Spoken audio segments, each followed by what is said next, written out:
Let me start off by acknowledging um, Chief Pena with the fire department, Dr. Purse, the chief medical officer, uh, Dr. Portia over the Harris Health System, Steve Williams, the director of the City of Houston Public Health Department.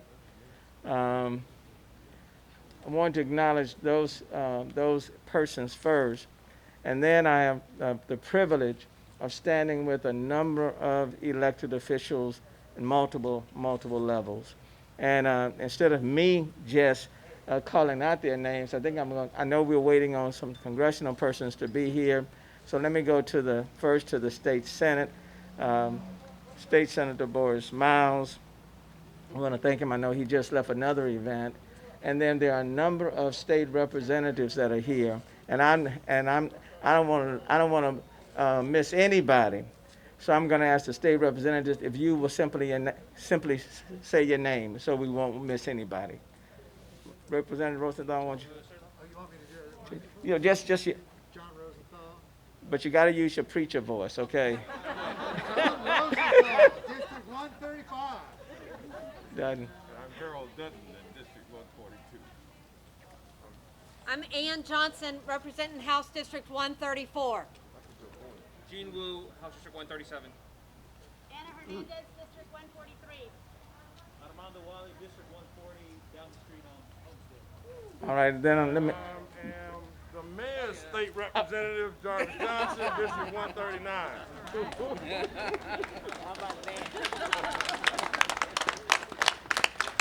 With a new hairdo. And then my partners around the horseshoe, the city council members, let me get them to announce their names and positions. And let me start with District B since we're in Councilmember Tarsha Jackson's district. Councilmember. Councilmember Tarsha Jackson, District B. Councilmember Leticia Plummer at large 4. Councilmember Robert Gallegos, District I.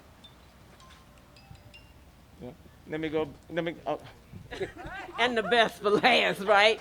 Councilmember Carolyn Evans Shabazz, District D, the District of Destination. Thank you. And though we've already done the legislatures, I don't want to forget State Representative Ron Reynolds from Fort Bend. Now the County Commissioner Rodney Ellis. And I do know that I got a text. I know Commissioner Adrian Garcia was going to try to make it as well. And then to the school board members, because I don't want to leave them out at all, because they are critically important to everything that we're doing. And so if they will introduce themselves. I yield to you. My district, so Kathy Bluford Daniels, HISD trustee, District 2. Myrna Guidry, District 9. Okay, did I leave out any elected officials? Because I don't want to leave out any elected officials. Let me just say this. Today we are reporting 372 new cases in the city of Houston, 372. And unfortunately and sadly, we're reporting 8 additional deaths from COVID-19, which brings the city of Houston's count to 1,822. Of that number and the people who are contracting this virus, the disproportionate amount happens to be people of color, African Americans, Hispanics, Asians. And so one of the reasons why I asked all of these elected officials at multiple levels to come, and as you can see, is highly representative of our whole area, is to point out two things. It's the vaccine hesitancy that exists by people of color, and want to encourage people, when you get the opportunity to take the vaccine, please take the vaccine. And I believe every one of us that's standing here today would say the same thing. When you get an opportunity to take the vaccine, please take the vaccine. Don't put yourself at the back end of the line when we are pretty much at the beginning in terms of community people who are being adversely impacted. So that's one, to address the vaccine hesitancy. And these individuals here represent every level of government and communities in this city, all throughout the city. And so that's one of the main points I want to make. Now, the other is also very much related to the first, and that is, we're all very much concerned with the disparity, the inequity in terms of the distribution of the vaccine. Good to see Congresswoman Sheila Jackson Lee, who's with us. Oh, and State Representative Christina Morales, who is here as well. Thank you both. And that is the disparity. I know when I saw the numbers on the national level, where it said that in terms of the vaccine distribution, 60% was roughly to Anglos. And then it came down to 11% with Hispanics. It may have been 5% or so for African Americans, and the Asian population was also in single district. That was highly, highly disturbing, especially when the impact of this virus has been disproportionate on people of color. And yet when the vaccine is on the scene, it seems as though it's the converse of that. And so the question is, how do we address it? Because even if you come from the national level down to the state level, the disparities are still there.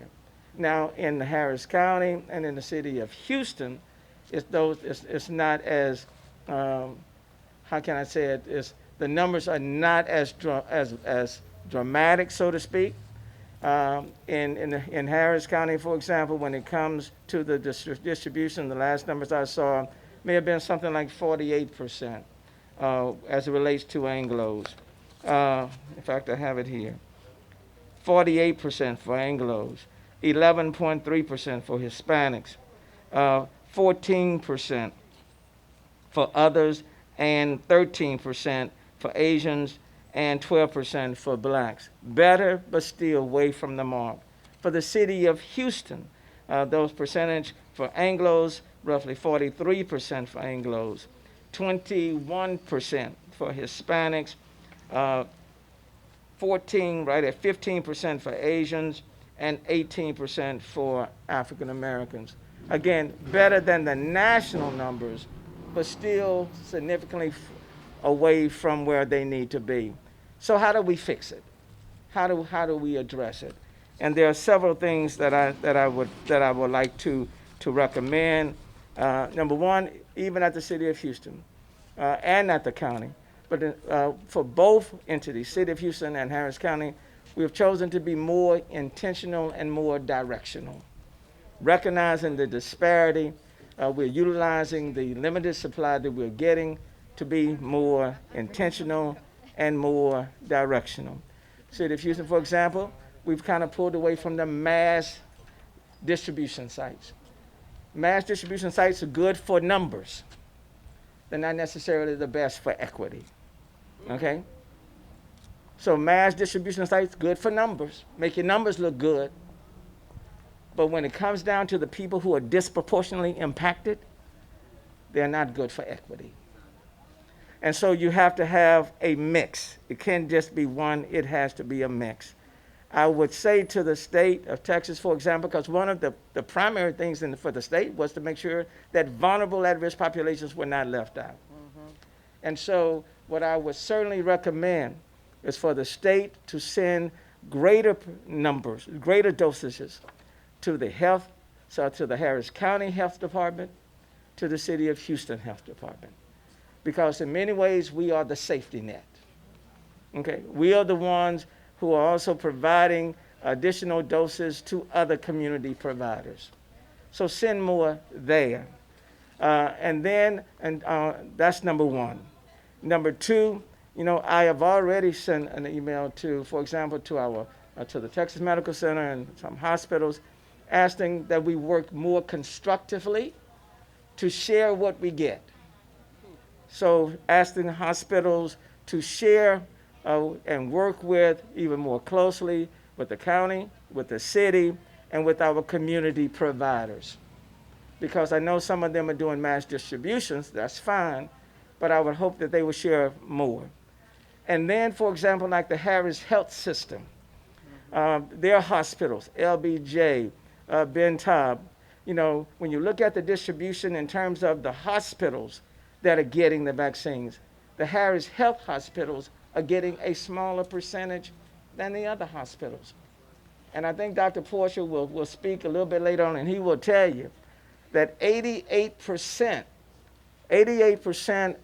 of the vaccines that they receive are going to people of color, Hispanics and African Americans and Asians. So if you want to address the disparity, you got to send the doses to those venues that are reaching those communities. So a lot more need to be given to Harris Health and to the clinics. Just like today, we're at CityCast. It's a Harris Health Commissioner Garcia clinic. Next week, the city of Houston will be partnering with Harris Health again. We're going to Gulfgate. Okay? Yeah. So we need to be a lot more intentional and directional.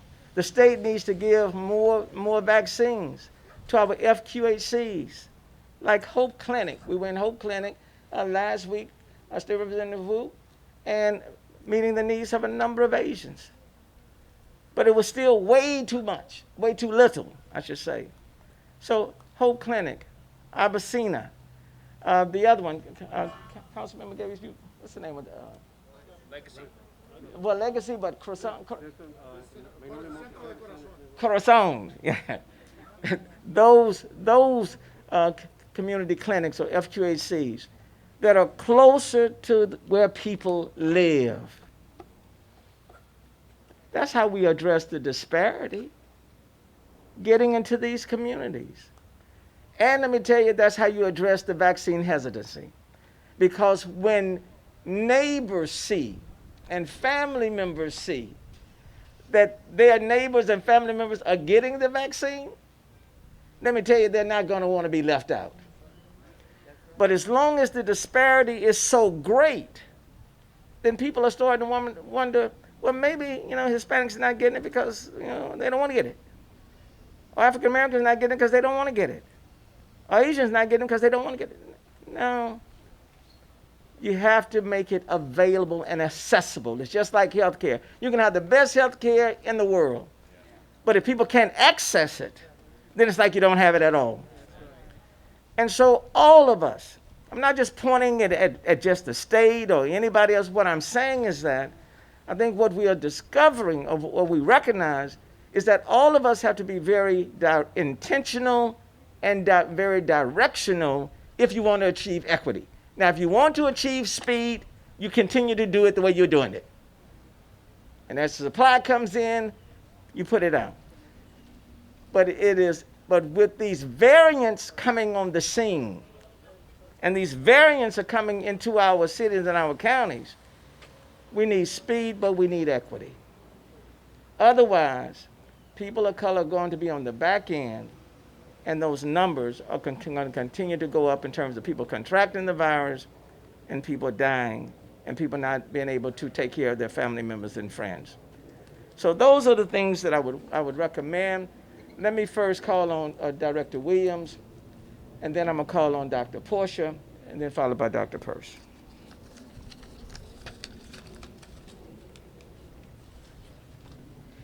Thank you, Mayor. I think if you look at the crowd here, you asked the question of how did we get here? I just want to give you a little bit of background on exactly how we in the Houston Health Department looked at this. As always, we use data to promote access and equity. It's not about just the way that you feel. We look at the data. Assuring access involves taking action to address variables such as geography, language, cultural factors. Assuring equity involves taking action to ensure inclusion of marginalized and underserved communities. Race, ethnicity, poverty status, disability status, employment status are some of the factors that we have to consider when we're looking at this. We've developed a list of priority zip codes to achieve access and equity when it comes to COVID vaccine distribution, very similar to how we were guided for testing. We look at examples or variables like 20% or more of the population is 60 and older. There's a high positivity rate, low vaccine rate. The COVID vulnerability index of the community is very, very high. In doing so, we've decided that we're going to continue to look at vaccine uptake by zip code. We're going to look at data related to age, race, ethnicity. We're going to, as the mayor said, we're going to transfer doses to whether it's this clinic or Hope Clinic in the communities where people are to ensure that they have access. We will continue to use our area agency on aging waiting list because we know those individuals are 65 and older, but we're also really looking at the folks that are on that waiting list that are in these various zip codes. When you look at the data, you will see that 70% of the people who die from COVID are 65 years and older, and so it just makes sense to prioritize those folks that are older. We need to continue to promote COVID prevention messages. We need to continue to do street outreach like we did when it came to testing. We realize that there are a lot of barriers that people experience as it relates to COVID vaccine, but there's nothing that this community cannot do in order to overcome the barriers given how we're situated as a city and as a county. As vaccines become more plentiful, we will be pushing more vaccine out into the various outlets within the community, including like Walgreens. For example, we're using 2 Walgreens that are in high positivity zip codes now, but we are intentional because we set aside at least a percentage of those slots for people that are in those adjoining neighborhoods. We're going to also follow our testing model. We tested at consulates. We also tested at faith-based institutions, and we're going to do the same thing for vaccine. We in the Houston Health Department are here to protect the age. Thank you very much. Dr. Porcher.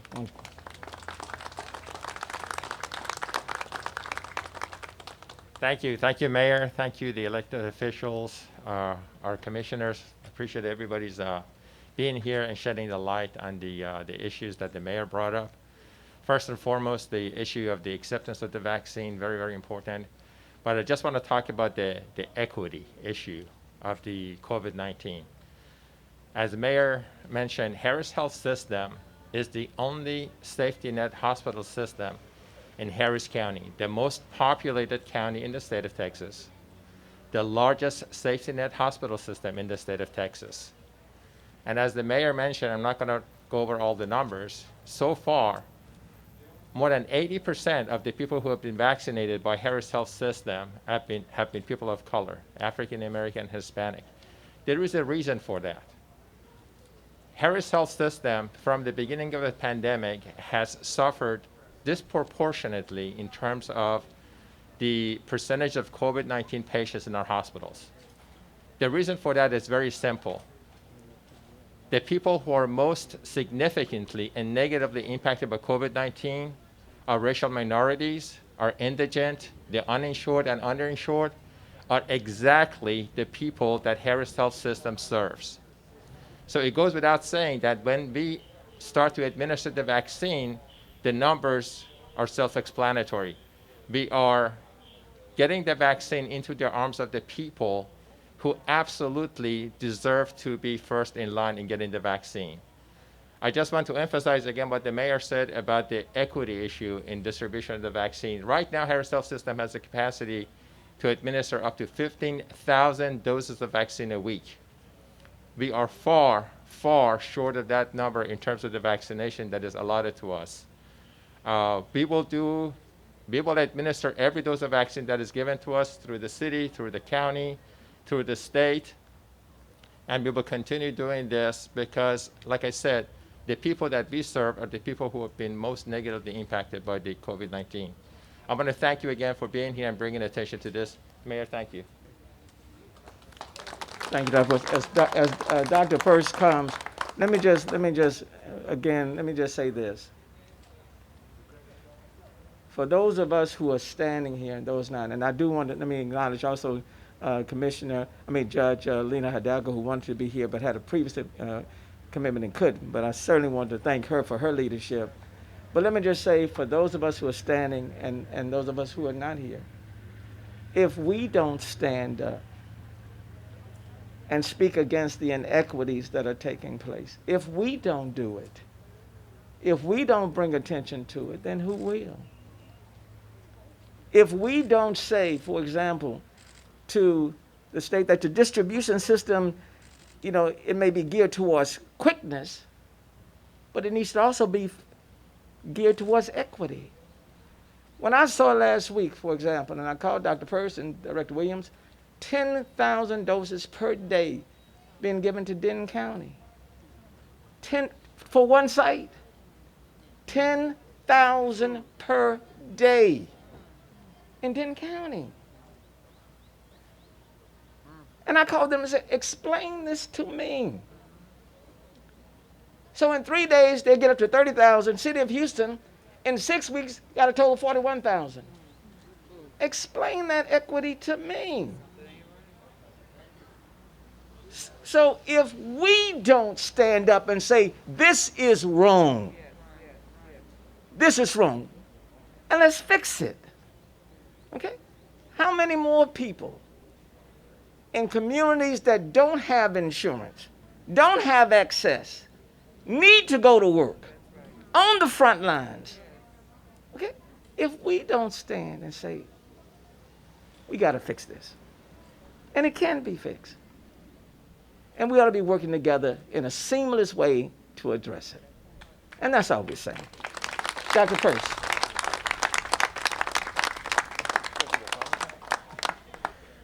Thank you, Mayor, Congresswoman, and all the elected officials. Albert Einstein said you can't solve a problem using the same level of thinking that created it.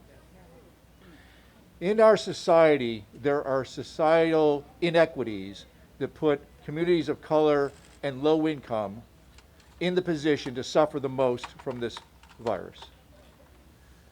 There's nothing genetically different about a black or brown person than someone who's not black or brown that makes them more susceptible to contracting the virus or suffering the ill effects. It is the social inequities in our society that put those communities at the greatest risk. Therefore, as Einstein said, to paraphrase it, he said you can't use the same level of thinking. I say that we need to be smarter than the problem, which means that we need to step up and recognize that we can't use the same level of thinking in our society that puts these communities at risk to try and solve it. Therefore, when we are pursuing equity, it is not just about pursuing equity. It is about being strategic in how we pursue eliminating the virus from our community. If we have a meningitis case, we get one meningitis case, our health department team swarms that case, figures out to the best we can how that individual caught the meningitis and who they may have spread it to, and we are very deliberate in how we try to stop the spread of that one case of meningitis. And we are very, very successful when we do that. In the pandemic, it's the same thing, just on a much, much larger scale. So we know which communities the virus is spreading in. Therefore, it's those communities that we are obligated to spend most of our effort and time and our one really effective weapon today, the vaccine, to get it into those communities to slow the spread. This is not rocket science. It is being deliberate and intentional. Thank you, Mayor. Now, Congresswoman Mann, before I bring up the Congresswoman, let me bring up, because the city is a partner with the county. Quite frankly, we can't do it without the county. I'd like to think county feels like they can't do it without us. And so let me bring up these two county commissioners, Councilmember, Commissioner Adrian Garcia, Commissioner Ron Dennis. Where's your precinct? Go ahead. Mayor, thank you, and I'm so proud to be here with all of my colleagues in elective office on all levels. I want to make this simple point. Don't confuse the word equity with equality either. This is a massive region. Judge Hidalgo, Commissioner Garcia, the other commissioners, and I have about 5 million people. Cities about 2.5 million people. It's a massive area. Now, I want you to understand, don't confuse equity and equality. Think about it this way. If we all get out on the football field, Mayor, since we just left George Floyd's teammates, if we all on the football field and we're going to play ball, but one group does not have shoes, and then you say, well, everything's equal. You just go over there and make your touchdown. There are institutional problems that exist in most urban areas in this country. We got the largest percentage of uninsured people in the state of Texas, one of the largest in the country. Those pre-existing conditions didn't just show up by accident. They showed up because of neglect. So when the state, when our federal partners, when we at the county or the city are distributing what we have, you follow the problem. If you're Hispanic or black, if you're South Asian, and you have a disproportionate impact, we ought to put a disproportionate share of the resources there. Last point, because we're all in it together. To get the herd mentality, we got to make sure we solve the problem. I want to bring up my colleague, County Commissioner Garcia. Thank you, Commissioner Ellis and Mayor Turner, to my colleagues in public service, Congresswoman Lee. Thank you for raising this issue. It's an issue that I've been speaking to since the beginning of the pandemic, recognizing that we are the most diverse community in the county, in the country. And as a result, we need diverse approaches to this particular problem. And we have gone through a year of figuring out how to get people tested. And we figured it out. Look where we're at. We're at a county facility doing testing. So we cannot waste time to take a year to figure out how to vaccine. And so the problem is, and I will be intentional and I will be directional, Mayor. When you have the state as a middle level bureaucracy, then it allows for different thinking to be instituted in a problem that the local officials understand well. My letters to the governor have been, give us the vaccines that we need as we reflect the largest county in Texas, as has been mentioned, third largest in America, if not the second. But because we also have integral elements of the state and national economy in our backyards, to mention the Port of Houston and our refineries. And so we need to make sure that Harris County is recognized for how it fits into the national and global economy. The population percentage that we're receiving is failed math. My letter to the president has been, don't send it to the state. Send it to the local counties and communities.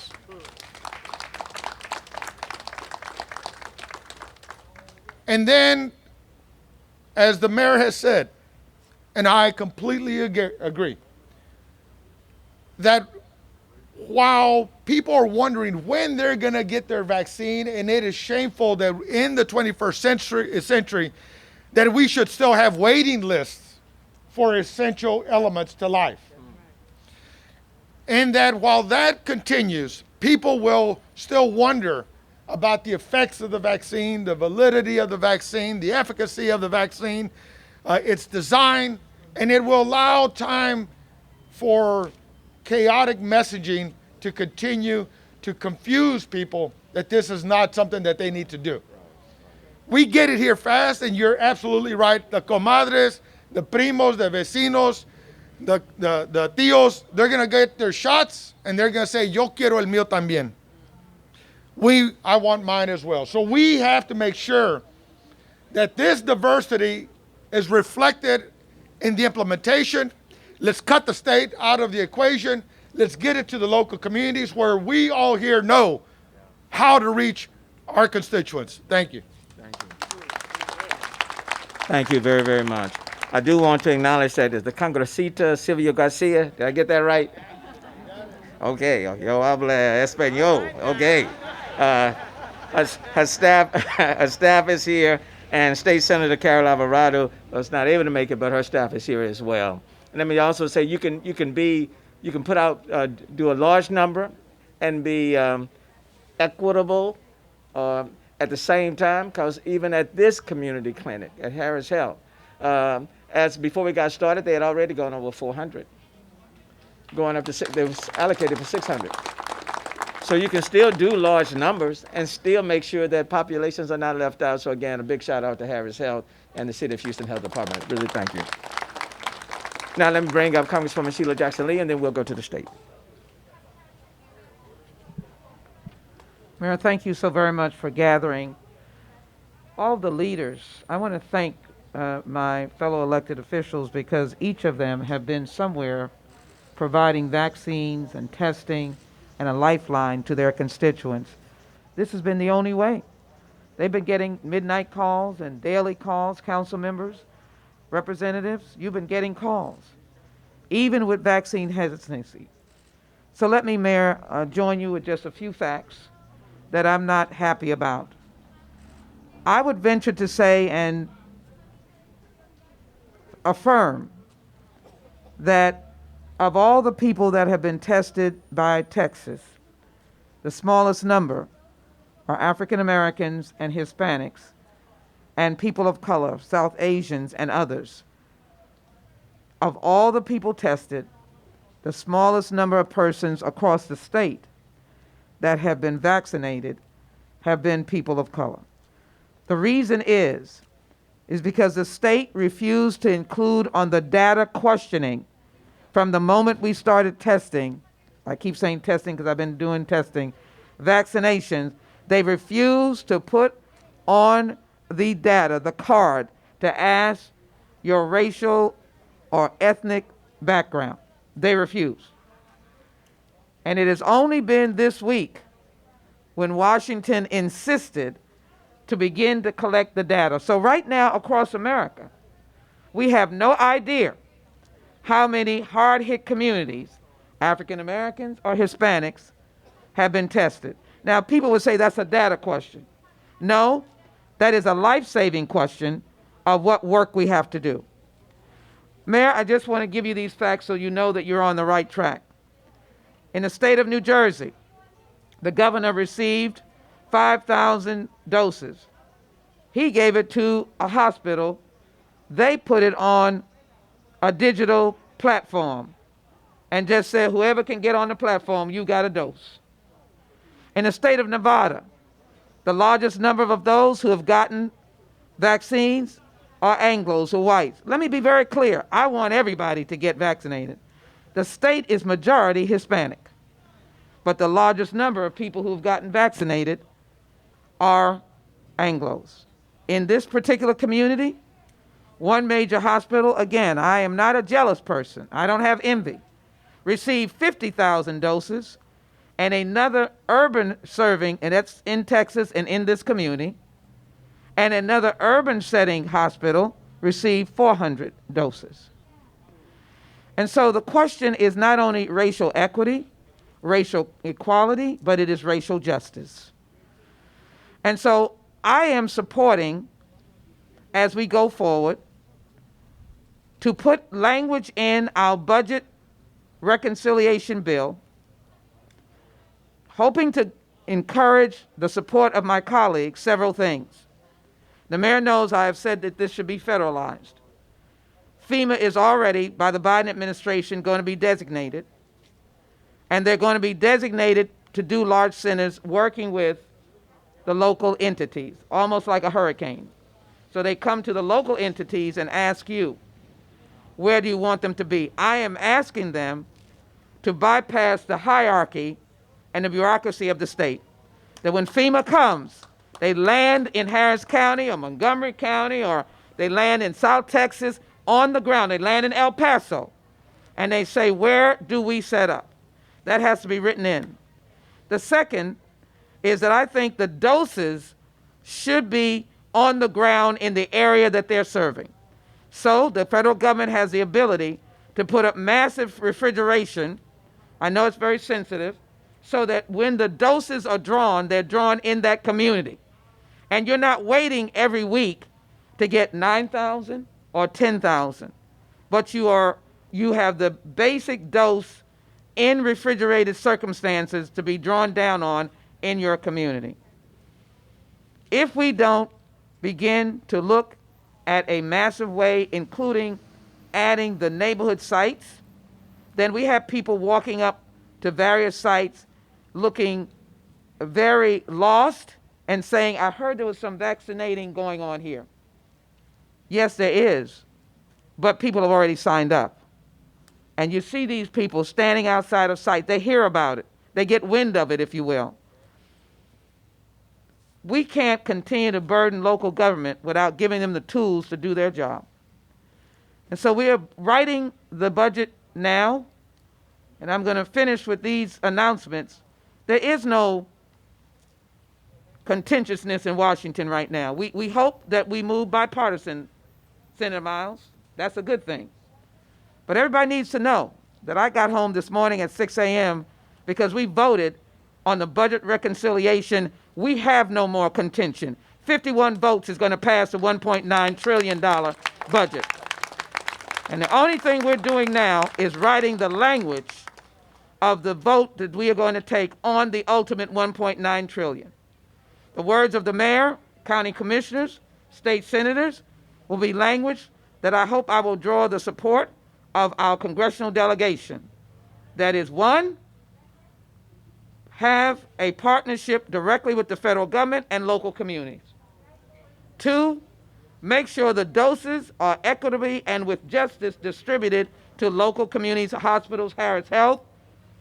Three, collect the data on race. So as we go across America, we can know, have we done our job? Is our job done? Who has been vaccinated and who has not?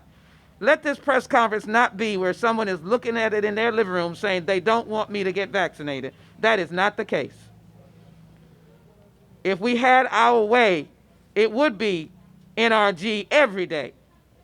But we have to work with the vulnerable populations. We're going to break that soon. It's going to break soon. It's going to break where you can get online. But right now, that is, and those vulnerable populations on age, but they're also race, language. And so I'm just here to thank each and every elected official for the individual work that you've done.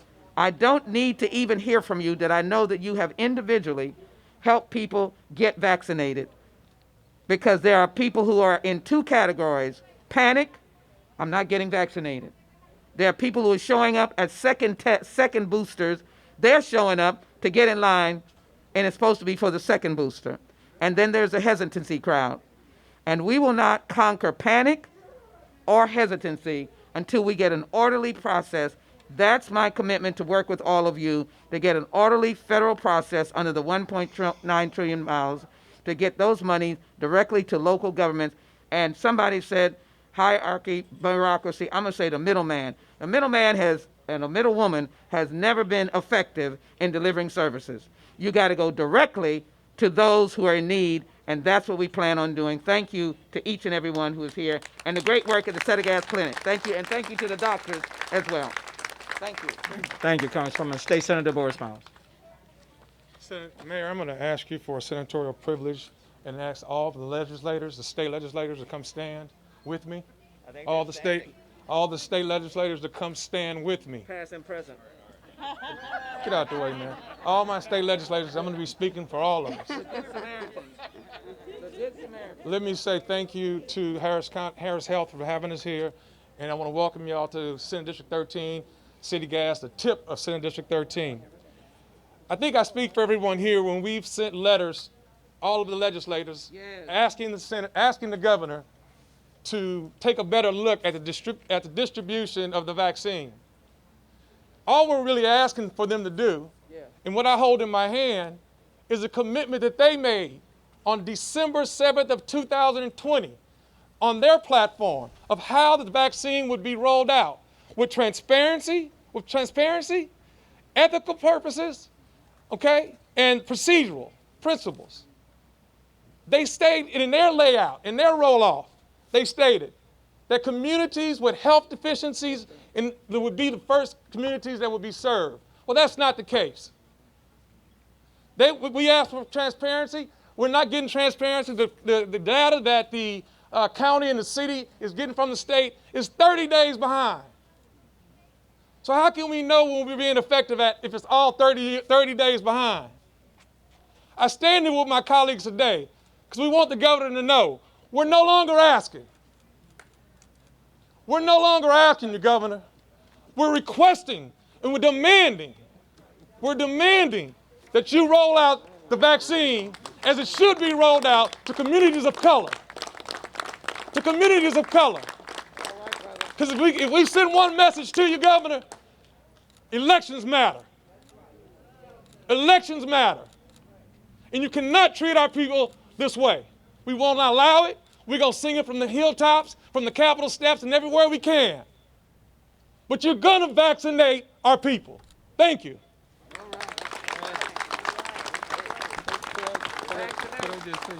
Yeah, go ahead. I just want to add one thing. This morning I woke up to a call from Pleasantville. Hold on. I had a call from Pleasantville citizens, and what they alarmed me with was this: that Methodist Hospital had signed them up to get vaccinated, but they had to go to the Woodlands to get it. Yeah. To make matters worse, they schedule one spouse one day at one time and another spouse at another day at another time. Now, I just wanted to say to not just the Methodists, but everybody, that let's make sure not only that the equity is built in this system, let's make sure it's fair. Let's make sure that families that live in Pleasantville, for example, that lived in East End or lived in Fifth Ward, they're going to get access to this vaccine, and their zip codes don't make any difference. But because they are being affected disparately by this vaccine, they're going to get it first. And so anyway, my message, Mayor, thank you very much. Thank all of the people here. But let's do this in a sensible manner. It makes sense. I just need one thing. Hold on one second. One thing, brother, just one thing. I just have to follow Representative Dutton. No, Representative Dutton, come to their neighborhoods. Come to their neighborhoods. That is what the mayor is talking about. Give us the dose. Stock the dose in special refrigerated circumstances on the ground, and the local community knows, leaders, county, city, to take it to the neighborhood and to Pleasantville. We love those outlying areas, but I can assure you, Pleasantville is nowhere near the Woodlands.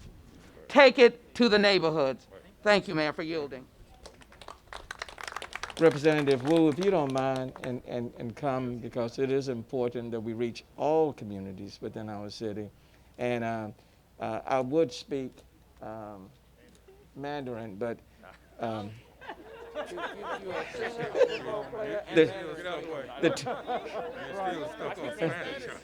the tutor didn't show up this morning, so but if you'll address. Okay. Thank you, Mayor.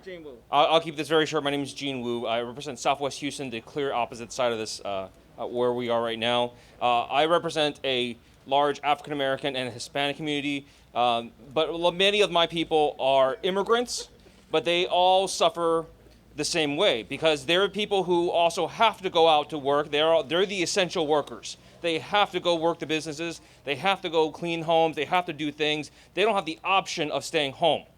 And they're also the community that's being hit the hardest, along with the African American community here, by the pandemic.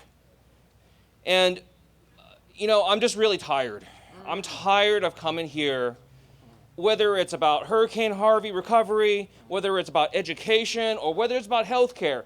Coming here with my colleagues and my fellow elected representatives begging the state for equity, begging the state for fairness, begging the state for help. I'm really tired of it. And what makes me the most angry is that this was entirely predictable and preventable because Dr. Peirce, Dr. Hotez, Dr. Fauci, all the people who said, this is how you should design your system to distribute the vaccine, told us to do it the way we're asking them to do it now. And we've been begging the state to do it this way since December. And yet we're still here in February, still begging. And I'm tired of begging. It's time for us to fix this. It is long, long overdue. And for all communities who are suffering, for all communities who do not have easy access to health care, who do not have easy access to an HEB, who do not have easy access to a CVS or a Walgreens or to a private clinic or to Methodist or to St. Luke's or to whoever has all the vaccines now, we need to do what we were supposed to do at the beginning. Let's get it done. Thank you, Representative Wu. Look, let me also now, we are in Councilmember District Tasha Jackson's district. And so, Councilmember Jackson, if you will come forward and city council members will lift her up and stand with her. I know what the state did, but but they're standing on the second floor. The foundation is at the county and city level. So. Yes, thank you, Mayor, and thank you to our state reps, our congresswoman, and my colleagues and commissioners, and just everybody for being here today. As you guys know, February is Black History Month. And what better place to recognize Black history and celebrate our history and discuss the issues that's impacting our community than celebrated right here in District B. Black History Month, we basically celebrate our ancestors, what they've done, the fight that they've done for our communities, and it's up to us to do the same thing. You know, how we respond to this pandemic is gonna impact our district, our communities, our country for years to come. And so it's up to all of us to do what's right, and that is to make sure that we have all the vaccines, have what we need in our community to take care of our communities.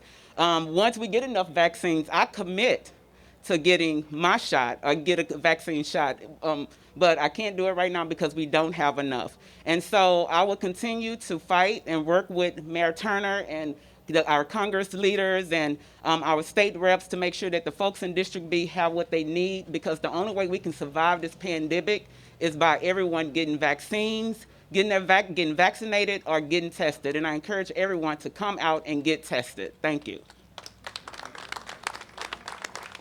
Thank you. And next week we're going to be in Councilmember Gallego's district in the Gulf Gate area on next Saturday. Now let me call on Kathy Bluford-Daniel, trustee with ACC, to HISD. Kathy Bluford-Daniel. Okay, come on, trustee. Thank you all for coming out and airing this, because vaccinations are crucial in our communities. Obviously, you've heard the statistics and the data as it relates to our Black, brown, and Asian communities. But think about this too. Those frontline workers have children in the school that are impacted. Those frontline workers, children come to school, the teachers could be impacted. So we've got to seriously concern ourselves with getting those vaccinations in our school board, in our school districts. I want to thank my colleague, Trustee Myrna Gendry from District 9 for coming out to District 2. And let me reiterate, we want our children back in school, so we've got to have the vaccinations in our districts. Vaccinate, we can't wait. I love it. Thank you. All right, I like that.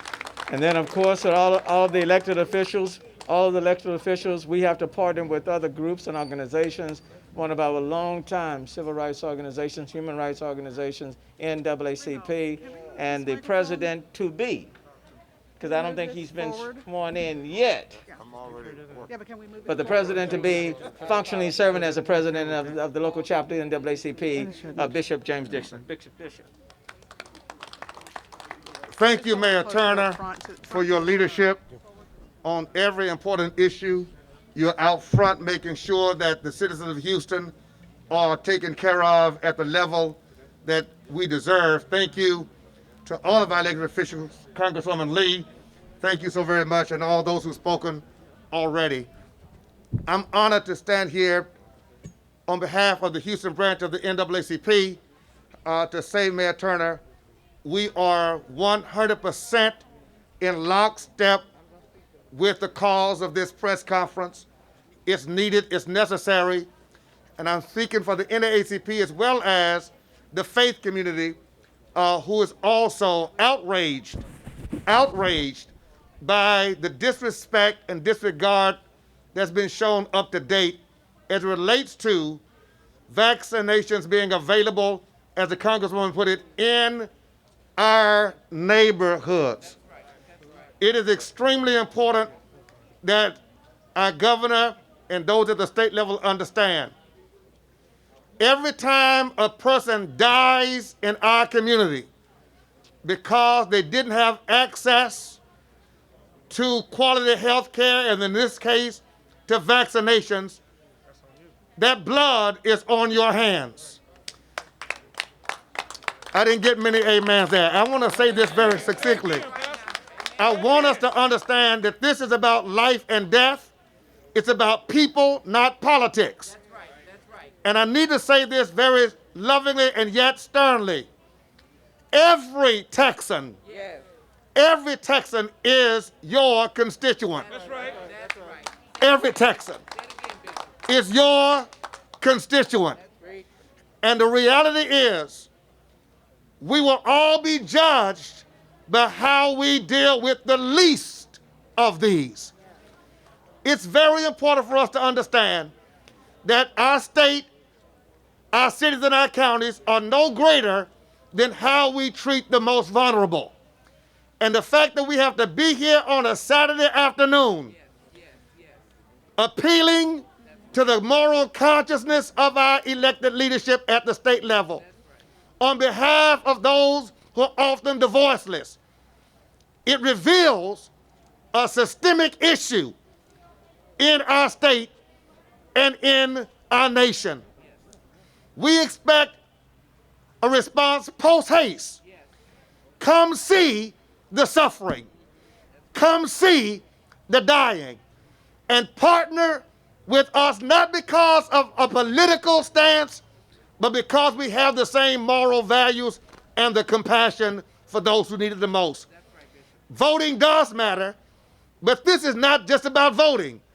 This is about what God do you pray to?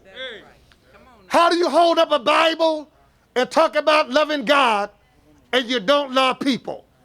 The scripture says, how can you love God whom you've never seen, but you don't love City Gas? You don't love Fifth Ward. You don't love Acres Homes. You don't love Sunnyside and South Park and the East End and Denver Harbor and the North Side. You got to love all people to say you love our God. It's time to stop talking it and start walking it, and walking on the streets where our people live. Thank you, Mayor. Thank you so very much. Let me thank all of the elected officials who were here.